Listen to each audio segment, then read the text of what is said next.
سلام تخاتلتي سرتي بكمي أني خاتكم لما عنتي كاو قام سنة صحفون انتاينت معري تقرينيا حيدنا لكم قريبنا لنا كورا تخاتلت سرتي وبعبز حالفة مدبنا مسم حارنيان انجليزيان حواوسنا خملي مدن تكمل لم تقرينيا زي كون قالات كنم معراريون كم زلنا نمجن زابز حجز مدب أقريبنا لكم نيرنا نزي مدب تخاتلو سمعتنا معري زبهال كمي زبلايو عبزي ممرهن تتوهايبنا مدوكم صبغيو كتصلوا لي لهم نالو أنا حنا ونحاساو مخبيرنا زسع مرداد حساب حزنا قريبنا لنا سناي مكتتال معري قانقا تግርኛ ማለት ሊቃውንት ቋንቋ ከም ዝገልጽዎ ብትግርኛ ቃል ዘይውልን በቀጥታ ካብ ካል ቋንቋ ዝኣተው ቃልን ተዘይኮይኑ ናይ ካል ቋንቋ ሕዋዝ ዘይውል ማለት እዩ ኣብነት ስለ ቋንቋ ትግርኛ ስለ ዝኾነ እንዘራረበሉ ዘለና ኣምሓርኛ ዘይተሓወሶ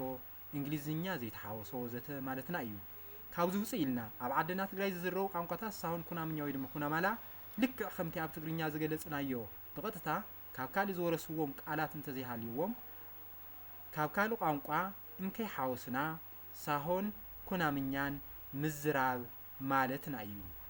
ሓደ ሰባት ምዕሩይ ንዝብል ካብ ከባቢ ናብ ከባቢ ልዕል ትሕት ዝበለ ትግርኛ ከም ዘሎ ገይሮም ዝርዱ ኣጋጢሙና እዩ ናይ ራያ እንደርታ ዓጋመ ዓድዋ ሽረ ኣክሱም ሕሞራ ወዘተ ብደረጃ ዝተቐመጠ ጌርካ ምርዳእ እዚ ፈጺሙ ስሕተት እዩ ኣብ ዝኾነ ይኹን ከባቢ ትግራይ ይዘረብ ትግርኛ ማለት ትግርኛ እዩ ኩሉ ሓደ ትግርኛ ዝፈላል ነገር ይብሉን የግዳስ ዝያዳ ከዓቢ ክንዛረበሉ ክንጽሕፈሉ እዩ ዝግባእ ኣዕሪና ክነስፍሖ ብዘይናትና ቃላት ተሸፊኑ ዘሎ ጋልሂና ክነማዕውሎ ይግበአና ስለዚ ኩብራት መድመጽትና ምዕሩይ ማለት ብዘቕረብናልኩም ገለጻ ተረድእዎ ንዝሓተትኩምዎ ድማ ነመስግን ሓገዝና ቀጻላ ይኹን ሰረቲብ ኢልኩም ኣቲኹም ተጠቐሙ ንቐጻሊ ኣብ ዛዕባ ቋንቋን